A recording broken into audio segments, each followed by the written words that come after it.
ಶಿಕ್ಷಣ ಇಲಾಖೆಯಿಂದ ಪರೀಕ್ಷಾ ನಿಯಮ ಏನಿತ್ತು ಮುಂಚೆ, ಅಂದರೆ ಪ್ಯಾಟರ್ನ್ ಆಫ್ ಎಕ್ಸಾಮ್ಸ್ ಏನು ಮುಂಚೆ ಯಾವ ರೀತಿ ಇತ್ತು ಅದನ್ನೇ ಕಂಟಿನ್ಯೂ ಮಾಡಬೇಕು. ಇಡೀ ಇಂಡಿಯಾದಲ್ಲಿ ಯಾವ ಸ್ಟೇಟಲ್ಲೂ ಕರ್ನಾಟಕದಲ್ಲಿ ಏನು ಸ್ಪೆಷಲ್ ರಿಕ್ರೂಟ್ಮೆಂಟ್ ರೂಲ್ ತೊಗೊಂಬಂದ್ರು ಆ ರೀತಿ ಯಾವ ಸ್ಟೇಟಲ್ಲೂ ನೋಡಿಲ್ಲ. ಮ್ಯಾಕ್ಸಿಮಮ್ 150-200 ಮಾರ್ಕ್ಸ್ಗೆ ಆಬ್ಜೆಕ್ಟಿವ್ ಟೈಪ್ ಇದೆ, 200 ಕ್ವಶನ್ಸ್ ಅಂದರೆ 2 ಪೇಪರ್. ಆ್ಯಸ್ ಪರ್ 2021 ಏನು C&R ರೂಲ್ ಇದೆ ಅದರಲ್ಲೂ ಅಷ್ಟೇ ಬರೀ 2 ಪೇಪರ್ ಇದೆ. ಒಂದು GK ಪೇಪರು, ಎರಡನೇದು ಸ್ಪೆಸಿಫಿಕ್ ಪೇಪರು, 2 ಪೇಪರ್ ಅಷ್ಟೇ ಇದೆ. ಇಡೀ ಇಂಡಿಯಾದಲ್ಲಿ ಈ ಒಂದು ಪ್ಯಾಟ್ರನ್ನು ಯಾವ ಸ್ಟೇಟಲ್ಲೂ ಇಲ್ಲ. ಆ ರೀತಿ ಒಂದು ಸ್ಪೆಷಲ್ ರಿಕ್ರೂಟ್ಮೆಂಟು ನಮ್ಮ ಕರ್ನಾಟಕದಲ್ಲಿ ತೊಗೊಂಬಂದಿದ್ದಾರೆ. ಇದು ಚೇಂಜಸ್ ಆಗಬೇಕು, ಒಂದನೇದು. ಎರಡನೇದು BCom B.Ed ಸ್ಟೂಡೆಂಟ್ಸ್ಗೆ, BComರ್ಗೆ B.Ed ಅವಕಾಶ ಕೊಟ್ಟಿದ್ದಾರೆ ಮತ್ತು TETಗೆ ಅವಕಾಶ ಕೊಟ್ಟಿದ್ದಾರೆ. ಈ ಎರಡಕ್ಕೂ ಅವಕಾಶ ಕೊಟ್ಟು CETಗೆ ಅವಕಾಶ ಕೊಟ್ಟಿಲ್ಲ. ಈ ಅವಕಾಶ ಕೊಡಬೇಕಂತ ಹೇಳ್ಬಿಟ್ಟು ನಾಳೆ ಹೋರಾಟ ಮಾಡ್ತಾ ಇದ್ದಿರೋಂಥದ್ದು.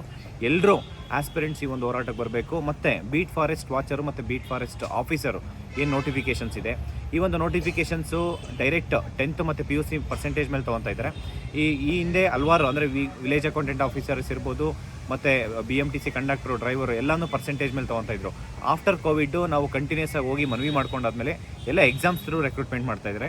ಅದೇ ರೀತಿ ಬೀಟ್ ಫಾರೆಸ್ಟ್ ಆಫೀಸರು ಮತ್ತು beat forest watchers exams through recruitment ಮಾಡ್ಕೊಬೇಕಂತ ಹೇಳ್ಬಿಟ್ಟು ಸಾಕಷ್ಟು ಮನವಿ ಮಾಡ್ಕೊಂಡಿದ್ದೀವಿ. ಇದನ್ನು ಅಷ್ಟೇ, ಏನಾದರೂ ನಾವು ಹೋರಾಟ ಮಾಡಿಲ್ಲ ಅಂತಂದರೆ ಆಗಸ್ಟ್ 1ನೇ ತಾರೀಕಿಂದ ಏನಂದರೆ ಡೇಟ್ ಅನೌನ್ಸ್ ಮಾಡ್ತಾರೆ, ಪರ್ಸೆಂಟೇಜ್ ಮೇಲೆ ರಿಕ್ರೂಟ್ಮೆಂಟ್ ಮಾಡ್ಕೊಂಡು ಹೋಗ್ತೀವಿ. ಸರ್ಕಾರ ಯಾವುದೇ ಕಾರಣಕ್ಕೂ ನಮ್ಮ ಮನವಿಗೆ ಸ್ಪಂದಿಸಿಲ್ಲ ಅಂತಂದರೆ ಇಡೀ ರಾಜ್ಯಾದ್ಯಂತ ಹೋರಾಟ ಮಾಡ್ತೀವಿ. ಆದರೆ ನಾಳೆ ಹೋರಾಟ ಮಾಡ್ತಾ ಇರೋಂಥದ್ದು ಎಲ್ಲರೂ ಭಾಗವಹಿಸಬೇಕು. ಮತ್ತು ಈ ಒಂದು ಹೋರಾಟದಲ್ಲಿ ನಾಳೆ ಏನಪ್ಪ ಅಂತಂದರೆ ಹಿಂದಿ ಟೀಚರ್ಸ್ ರಿಕ್ರೂಟ್ಮೆಂಟ್ ಮಾಡಿಲ್ಲ. ಎಸ್ಪೆಷಲಿ ಈ ಒಂದು ಸಂಗೀತ ಟೀಚರ್ಸು ತುಂಬ ವರ್ಷ ಆಯಿತು ನೋಟಿಫಿಕೇಷನ್ಸ್ ಮಾಡಿಲ್ಲ. ತುಂಬ ಜನ ವಿತ್ ಇನ್ಸ್ಟ್ರೂಮೆಂಟ್ ಬರ್ತೀನಿ ಅಂತ ಹೇಳ್ತೀರಾ.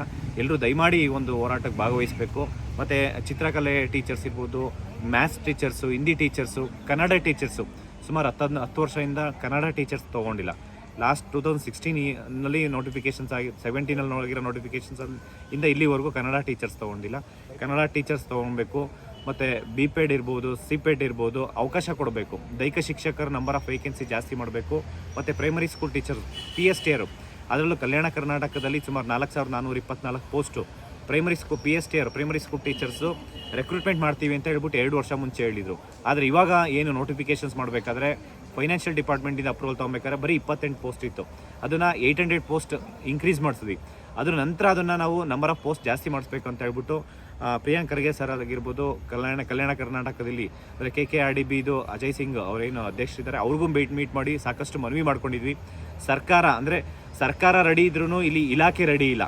ರಶ್ಮಿ ಮಹೇಶ್ ಮೇಡಮ್ ಅವ್ರು ಫೈಲ್ ಕಳಿಸಿಲ್ಲ, ಸರ್ಕಾರ ಅದನ್ನು ಕ್ಯಾಬಿನೆಟಲ್ಲಿ ಅಪ್ರೂವಲ್ ಮಾಡಿಲ್ಲ.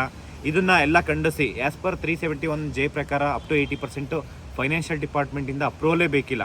ಬರೀ 20% ಅಷ್ಟೇ ಅಪ್ರೂವಲ್ ಬೇಕಾಗಿರೋಂಥದ್ದು. ಕಲ್ಯಾಣ ಕರ್ನಾಟಕದಲ್ಲಿ ಇವತ್ತು ಎಷ್ಟೋ ಸ್ಕೂಲಲ್ಲಿ ಇವತ್ತು ಟೀಚರ್ಸ್ ಇಲ್ಲ. ಕ್ವಾಲಿಟಿ ಎಜುಕೇಷನ್ಸ್ ಯಾಕೆ ಸಿಗ್ತಾ ಇಲ್ಲ ಅಂತಂದರೆ ಬಿಕಾಸ್ ಆಫ್ ಈ ಒಂದು ಎಲ್ಲ ರೀಸನ್ಸಿಂದ. ಮತ್ತು ಈ ಒಂದು ಇನ್ನೂ ಹಲವಾರು ಸಮಸ್ಯೆಗಳು ಏನಿದ್ದಾವೆ ಎಲ್ಲನೂ ಒಟ್ಟು ಮಾಡಿ ಈ ಒಂದು ಹೋರಾಟ ಮಾಡ್ತಾ ಇರೋಂಥದ್ದು. ಎಲ್ಲರೂ ಈ ಒಂದು ಹೋರಾಟಕ್ಕೆ ಭಾಗವಹಿಸಿ. ಯಾಕೆಂದರೆ ಅತಿ ಹೆಚ್ಚಿನ ಸಂಖ್ಯೆಯಲ್ಲಿ ಕಲ್ಯಾಣ ಕರ್ನಾಟಕ ಇರ್ಬೋದು, ಧಾರವಾಡ, ಬಿಜಾಪುರ ಎಲ್ಲ ಡಿಸ್ಟಿಕ್ಕಿಂದ ಮತ್ತು ಈ ಒಂದು ತುಮಕೂರು, ಮೈಸೂರು ಎಲ್ಲ ಡಿಸ್ಟಿಕ್ಕಿಂದ ಏನು ಬರ್ತಾ ಇದ್ದೀರಾ ದಯವಿಟ್ಟು ಒಂದು ಈಗಲೇ ನೈಟ್ ಟ್ರೈನ್ ಇರುತ್ತೆ 10 ಗಂಟೆ 11 ಗಂಟೆಗೆ. ಯಾಕೆಂದರೆ ಇದು ಕೊನೆಯ ಅವಕಾಶ. ಹೋರಾಟದ ಮುಖಾಂತರ ಈ ಒಂದು ಶಿಕ್ಷಣ ಇಲಾಖೆಯಲ್ಲಿ ಏನೇನು ಚೇಂಜಸ್ ಮಾಡಬೇಕು ಅದು ಮಾಡಲೇಬೇಕಾಗುತ್ತೆ. ಇಲ್ಲ ಅಂತಂದರೆ ಆಗಸ್ಟ್ ಫಸ್ಟ್ ವೀಕ್ ಇಲ್ಲ ಸೆಕೆಂಡ್ ವೀಕಲ್ಲೇ ನೋಟಿಫಿಕೇಷನ್ಸ್ ಮಾಡ್ತೀನಿ ಅಂತ ಹೇಳಿದ್ದಾರೆ. ನೆಕ್ಸ್ಟ್ ಒಂದು 2-3 ಮಂತ್ಸಲ್ಲಿ ಎಕ್ಸಾಮ್ಸ್ ಇರುತ್ತೆ. 2-3 ಮಂತ್ಸಲ್ಲಿ ಈ ಒಂದು ಎಕ್ಸಾಮ್ ಪ್ಯಾಟ್ರನ್ನೇ ಚೇಂಜ್ ಆಯ್ತು ಅಂತಂದರೆ ಯಾರು ಬಡವರು ಸೆಲೆಕ್ಟ್ ಆಗಬಾರ್ದು ಅನ್ನೋ ಒಂದು ಉದ್ದೇಶದಿಂದ ಎಕ್ಸಾಮ್ಸ್ ಕಂಡಕ್ಟ್ ಮಾಡ್ತಿದ್ದಾರೆ. ಯಾರು ಒಂದು ಪ್ರಾಮಾಣಿಕವಾಗಿ ಓದ್ತಾ ಇದ್ದಾರೆ ಅಂಥವ್ರು ಎಕ್ಸಾಮ್ಸಲ್ಲಿ ಸೆಲೆಕ್ಟ್ ಆಗಬಾರ್ದು ಅನ್ನೋ ಥರ ಈ ಒಂದು ಶಿಕ್ಷಣ ಇಲಾಖೆ ಮಾಡ್ತಾ ಇರೋಂಥದ್ದು. ಇದನ್ನು ಖಂಡಿಸಿ ಹೋರಾಟ ಮಾಡ್ತಾ ಇದ್ದೀವಿ. ಮತ್ತು KPSCಯಲ್ಲಿ ಏನು ಹಲವಾರು ಹಗರಣಗಳಾಗಿದ್ದಾವೆ. ವೆಟರ್ನರಿ ಆಫೀಸರ್ಸ್ ಇರ್ಬೋದು, KS, PDO, CTI ಪ್ರತಿಯೊಂದು ಎಕ್ಸಾಮ್ಸಲ್ಲೂ ಸ್ಕ್ಯಾಮ್ ಆಗಿದೆ. BBMP AE ಇರ್ಬೋದು, ADLR ಇರ್ಬೋದು, ಗ್ರೂಪ್ B ಎಕ್ಸಾಮ್ಸ್ ಎಲ್ಲದರಲ್ಲೂ ಸ್ಕ್ಯಾಮ್ ಆಗಿದೆ. ಇದನ್ನೆಲ್ಲ CBI ತನಿಖೆ ಕೊಡಬೇಕಂತ ಹೇಳ್ಬಿಟ್ಟು ನಾವು ನೆಕ್ಸ್ಟು ಏನೋ ಒಂದು 4-5 ಡೇಸ್ ಗಡುವು ಕೊಟ್ಟಿದ್ವಿ. 4-5 ಡೇಸ್ ಆದಮೇಲೆ ಇಡೀ ರಾಜ್ಯಾದ್ಯಂತ ನಾವು ಹೋರಾಟ ಮಾಡೋಣ.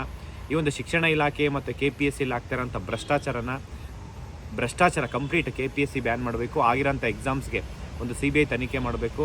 ಈ ಒಂದು ಶಿಕ್ಷಣ ಇಲಾಖೆಯಲ್ಲಿ ಏನೆಲ್ಲ ನಮ್ಮ ಸಮಸ್ಯೆ ಇದೆ ಅದು ಬಗೆಹರಿಲ್ಲ ಅಂದರೆ ರಾಜ್ಯಾದ್ಯಂತ ಹೋರಾಟ ಮಾಡೋಣ. ಈ ಹೋರಾಟದಲ್ಲಿ ಏನಾದರೂ ಬದಲಾವಣೆ ಆಗಬೇಕು ಅಂತಂದರೆ ಅದು ನಿಮ್ಮಿಂದ ಮಾತ್ರ ಸಾಧ್ಯ. ಹೋರಾಟದಿಂದ ಹಲವಾರು ಬದಲಾವಣೆ ತೊಗೊಂಬಂದಿದ್ದೀವಿ. ಸುಮಾರು 75,000 ವೇಕೆನ್ಸಿ ಫಿಲ್ ಮಾಡಿಸ್ತಾ ಇದ್ದೀವಿ. KPSCಯಲ್ಲಿ ಹಲವಾರು ಹಗರಣ ಬಯಲಿಗೆ ತೊಗೊಂಬಂದಿದ್ದೀವಿ. KPSC ಚೇರ್ಮನ್ನ suspend ಮಾಡಿಸಿದ್ದೀವಿ. ಮತ್ತು PSI ಸ್ಕ್ಯಾಮಲ್ಲಿ ADGP ಅಮೃತ್ಪಾಲ್ ಅವ್ರನ್ನ ಜೈಲಿಗೆ ಕಳಿಸಿರೋಂಥ ಕೆಲಸ ನಾವು ಮಾಡಿದ್ವಿ. ಮತ್ತು PSI ಎಕ್ಸಾಮ್ ಮಾಡಿಸಿರೋಂಥದ್ದು. ಇನ್ವಾಲ್ವ್ ಪ್ರತಿಯೊಂದು ಸಮಸ್ಯೆಗೂ ಯಾರು ಮುಖ್ಯ ಅಂತಂದರೆ ನೀವೇ. ನಿಮ್ಮ ಪ್ರೆಸೆನ್ಸ್ ತುಂಬ ಇಂಪಾರ್ಟೆಂಟು. ಯಾವುದೇ ಪ್ರತಿಭಟನೆ ಸಕ್ಸಸ್ ಆಗಬೇಕಂತಂದರೆ ಅದು ನಿಮ್ಮಿಂದ ಮಾತ್ರ ಸಾಧ್ಯ. ಈ ಒಂದು ರಾಜ್ಯ, ಈ ಒಂದು ದೇಶ ಏನು ಡೆವಲಪ್ಮೆಂಟ್ ಆಗಬೇಕಂತಂದರೆ ಯುವಕರಿಂದ ಮಾತ್ರ ಸಾಧ್ಯ. ದಯವಿಟ್ಟು ನೀವೆಲ್ಲರೂ ಕೈ ಜೋಡಿಸಿ.